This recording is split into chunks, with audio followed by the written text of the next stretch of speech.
In a time when Call of Duty felt bloated, when every FPS demanded your wallet and your patience, Ubisoft's XDefiant was supposed to be the next big thing.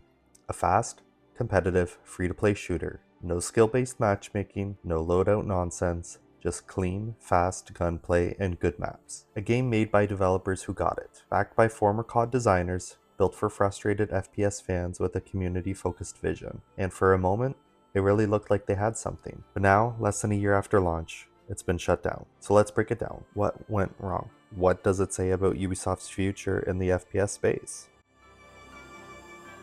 The FPS genre is brutal. It moves fast, and by the time XDefiant reached open beta, the battlefield was already overcrowded. Apex Legends dominated movement shooters, Valorant ruled tactical gameplay, Modern Warfare had rebounded, even upstarts like the finals were catching fire. XDefiant first caught attention as a bold attempt to recapture the golden age of FPS games. It was fast, raw, familiar. The early beta tests, they lit up Twitch. Streamers praised the gunplay, movement felt tight, maps were clean, feedback loops were immediate. It wasn't just nostalgia, it was potential. For many players, it was the first time in years they felt genuinely excited about a shooter. Reddit threads called it the COD killer. YouTubers praised its simplicity, pros wanted to scrim in it. The time to kill was buttery smooth. Factions brought identity without sacrificing balance. Gunfights felt earned. It was the kind of shooter you could grind for hours. XDefiant needed to be excellent and immediate. Instead, they showed up late and slow. It had no time to find its legs, no space to perform. The market simply didn't wait. But with every promise came hesitation.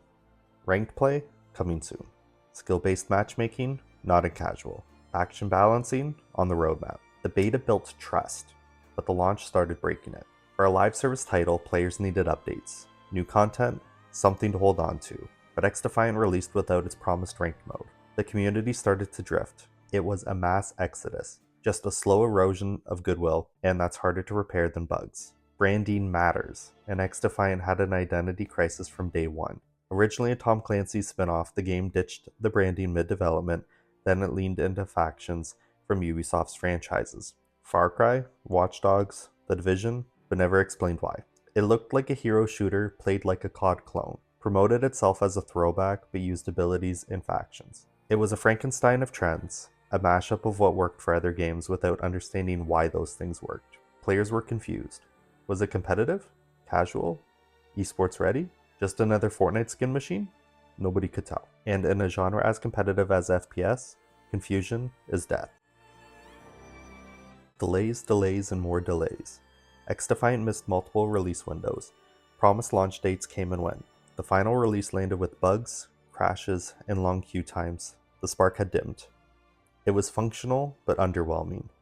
Matchmaking was broken, crossplay was inconsistent, hit registration issues, inconsistent server performance, clunky UI. The content offering was thin, limited maps, limited progression, limited incentive. There was no campaign, no rich lore, no community moments. And crucial features, missing. Ranked mode, delayed. Stat tracking, not functional. No innovative cosmetics, no aspirational unlocks. Ubisoft's vision of a free-to-play COD alternative made sense on paper, but it lacked the soul to compete. The core gameplay loop was there, but everything around it, empty. Gunplay alone can only get you so far. Eventually, players need structure, goals, and clarity, and Ubisoft never delivered that. The community still had hope. Content creators pleaded for patch notes, forums asked for updates, streamers pushed devs to talk. But Ubisoft's silence became deafening. Occasional balance updates weren't enough. Without transparency, players began assuming the worst. Meanwhile, the rest of the FPS genre kept moving. The finals launched with destructible arenas and crossplay. Modern Warfare rebounded with a new ranked playlist. Valorant hosted global tournaments. XDefiant was standing still in a market that rewards momentum. It had one shot to build trust, and it missed. Ubisoft wanted to build a long-term live service shooter, but forgot one thing. You have to earn that. The cosmetic store launched with bland skins and overpriced bundles. The battle pass felt rushed and recycled. There were no big events, no seasonal identity, no compelling reason to buy in. And more importantly, no one was talking about the cosmetics. No hype, no memes, no standout content. Compare that to Valorant, Fortnite, and even the finals. Culture drives cosmetics. But XDefiant never created a culture around itself, so the monetization felt hollow. This isn't new for Ubisoft. XDefiant is just the latest in a string of botched live service experiments. Remember Hyperscape? Dead. Roller Champions? Dead. The Division Heartland? Cancelled. Ubisoft has the talent, the resources, the IP, but not the follow-through. Their shooters come out half-baked, with unclear direction, without the support needed to thrive. XDefiant didn't fail because it was bad, it failed because Ubisoft made the same mistakes again.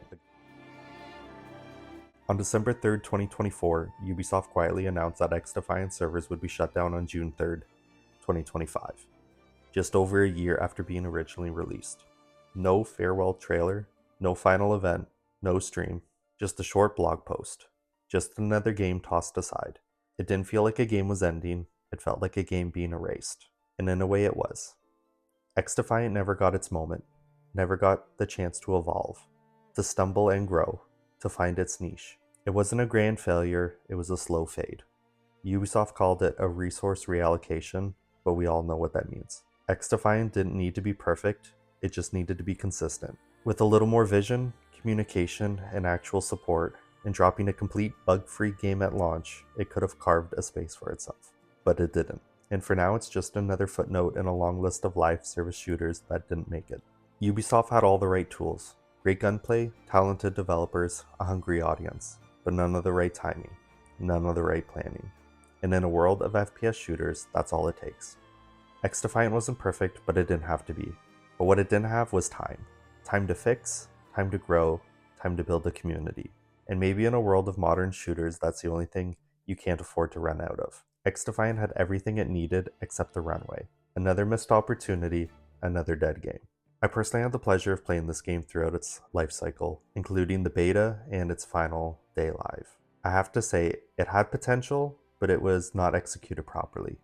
It felt familiar and different at the same time, but did not scratch the itch that I was hoping for. Too many games nowadays drops incomplete or with too many bugs, and it always hurts the game in the long run.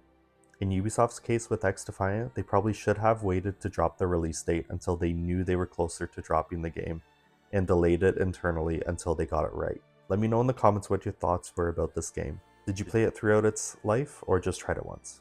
Anyways, that's it for me today. If you enjoyed, don't forget to like and subscribe for more videos to come, and I'll see you on the next one.